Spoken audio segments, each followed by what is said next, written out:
Jenny எங்கே இருக்க? கிளம்பிட்டேன், இன்னும் 10 மினிட்ஸில் வந்துடுவேன். ம். டேய் Cheaper.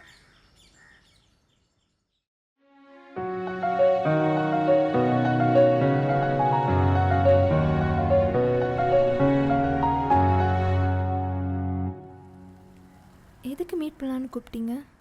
ஜெனி உங்ககிட்ட ஒன்று சொல்லணும். சொல்லுங்கள். ஜெனி, உன்னை ஃபர்ஸ்ட் டைம் காஃபி ஷாப்பில் பார்த்தப்பவே ஏதோ ஒரு வைப் ஃபீல் பண்ணேன். எவ்வளோ பொண்ணுங்களை பார்க்குறோம், அதே மாதிரி தான் இதுவும் நினச்சேன். ஆனால் சத்தியமாக எதிர்பார்க்கவே இல்லை உன்னை திருப்பி பார்ப்பேன்னு. அதுவும் காலேஜில் டான்ஸ் பார்ட்னராக என் கூட நிற்கிறேன். ஜாக், நீங்கள் என்ன சொல்ல வரீங்கன்னு எனக்கு புரியுது. But before that I have to tell you something. ம், சொல்லு ஜெனி. நான் ஆல்ரெடி கமிட்டட். நான் கமிட் ஆனது என் ஃப்ரெண்ட்ஸுக்கு கூட தெரியாது. உங்கள் கூட டான்ஸ் ஆடினால அதுவும் அவனுக்கு தெரியும். ஏன் இப்போ உங்களை மீட் பண்ண வந்தது கூட அவனுக்கு தெரியும். ஆனால் அவன் எதுவும் கேட்கல. ஏன் தெரியுமா?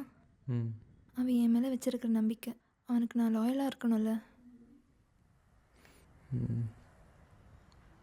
Sorry Jenny. பரவாயில்ல, let's be friends. Okay, bye.